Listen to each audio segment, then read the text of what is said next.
అబ్బబ్బబ్బబ్బా! ఈ sweet taste ఏంటండి బాబు ఇంత బావుందసలు. అదే అండి మ్యాంగో బ్రెడ్ పుడ్డింగ్. సరే సర్లే ముందు ఎలా ప్రిపేర్ చేసుకోవాలో చెప్పు అంటున్నారా? సరే ఎలా ప్రిపేర్ చేసుకోవాలో చూసేయండి. ఫస్ట్ అయితే ఒక 4 బ్రెడ్స్ తీసుకోండి. వాటిని సైడ్స్ ఉన్న బ్రౌన్ కలర్ మొత్తం రిమూవ్ చేసేసి తీసుకోవాలనమాట. ఇలా తీసుకున్న తర్వాత వాటిని పక్కన పెట్టేసుకోండి. ఇప్పుడు స్టవ్ ఆన్ చేసి పాన్ పెట్టుకొని కొంచెమే నెయ్యేసేసుకొని దాంట్లో మనం కట్ చేసుకున్న బ్రెడ్ స్లైసెస్ ఉన్నాయి కదా! వాటిని రోస్ట్ చేసుకోవాలి. జనరల్‌గా అయితే వీటిని నార్మల్ బ్రెడ్‌తోని ప్రిపేర్ చేస్తూ ఉంటారు అందరూ. కానీ ఇలా కొంచెం రోస్ట్ చేసి చేస్తే బావుందనిపిచ్చింది నాకు. అందుకే ఇలా రోస్ట్ చేస్తున్నాను. ఇలా 2 సైడ్స్ లైట్ గోల్డ్ కలర్ వచ్చేంత వరకు రోస్ట్ చేసి పక్కన పెట్టేసుకోవాలి. ఇప్పుడు అదే ప్యాన్‌లో ఒక హాఫ్ లీటర్ వరకు మిల్క్ అయితే యాడ్ చేసుకోండి. పాలు కాగుతున్నప్పుడు మనమేం చేస్తాం ఖాళీగా ఉండటం ఎందుకు? అందుకే ఒక బౌల్ తీసుకొని అందులో కొంచెం పాలు యాడ్ చేసుకోండి. వేడి పాలు కాదు చల్లగా ఉండే పాలు యాడ్ చేసుకోండి.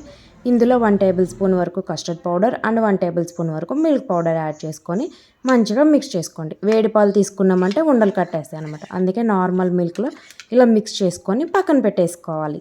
ఈలోపు మన స్టవ్ మీద పెట్టుకున్న పాలు కూడా కొంచెం వేడైపోయి ఉంటాయి. ఇప్పుడు ఇందులో 2 టేబుల్ స్పూన్ వరకు షుగర్ అలాగే 2 టేబుల్ స్పూన్ వరకు కండెన్స్డ్ మిల్క్ యాడ్ చేసుకోండి.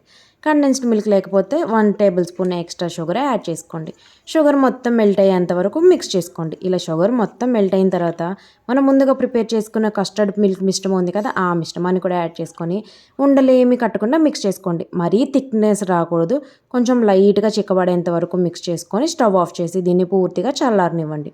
ఇప్పుడు మనం స్వీట్ ప్రిపేర్ చేసుకోవడానికి ఒక బాక్స్ తీసుకొని అందులో మనం ఫస్ట్ రోస్ట్ చేసుకున్న బ్రెడ్ పీసెస్ ఉన్నాయి కదా! వాటిని ఇలా అరేంజ్ చేసుకోండి. కొంచెం కూడా గ్యాప్ ఉండకూడదు. ఇలా అరేంజ్ చేసుకున్న తర్వాత మనం ప్రిపేర్ చేసుకున్న మిల్క్ మిశ్రమాన్ని అందులో యాడ్ చేసుకోవాలి. మ్యాంగో సీజన్ కాబట్టి మనం ప్రిపేర్ చేసుకునే స్వీట్‌లో మ్యాంగో లేకపోతే ఎలా? అందుకే మ్యాంగోస్‌ని ఇలా ప్యూరీలాగా చేసేసుకొని కొంచెం యాడ్ చేసుకోండి. మరీ ఎక్కువ యాడ్ చేసుకుంటే డామినేట్ అయిపోతుందనమాట. కొంచెం యాడ్ చేసుకొని ఇలా నైఫ్‌తో ఇలా అనేసేయండి అనమాట. అలా అంటే చూడటానికి పైన బావుంటుందనమాట. ఇప్పుడు సన్నగా కట్ చేసుకున్న డ్రై ఫ్రూట్స్ మీకు ఏ డ్రై ఫ్రూట్స్ ఇష్టం ఉంటే అవి వేసుకోండి. నేనైతే బాదం, కాజు, పిస్తా అయితే యాడ్ చేశాను. వీటిని రోస్ట్ చేయాల్సిన అవసరం లేదు. జస్ట్ కట్ చేసి యాడ్ చేసుకుంటే చాలు.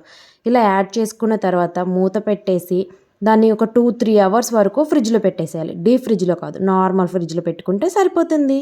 ఒక బ్రెడ్ పీస్ అండ్ కొంచెం మిల్క్ కూడా మిగిలిపోయాయని చెప్పేసి ఇలా చిన్న బాక్స్ ఉంటే అందులో కూడా పెట్టాననమాట. మన ఇంట్లో ఇలా చిన్న చిన్న బాక్సులుంటే అందులో అరేంజ్ చేసుకుంటే ఒక్కొక్కళ్ళకి ఒక్కొక్క బాక్స్ ఇస్తేస్తే చక్కగా తినేస్తారనమాట. ఇలా 2, 3 అవర్స్ అయిన తర్వాత బయటకి తీసి ఓపెన్ చేసి చూస్తే ఆహా! చూస్తుంటేనే టెంప్టింగ్‌గా ఉంది కదా! చిన్న పీస్ తీసుకొని సర్వ్ చేసుకొని తింటుంటే ఆహా!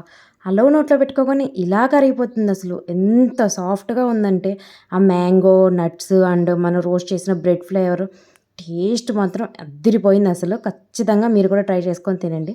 Subscribe for more videos. Thanks for watching.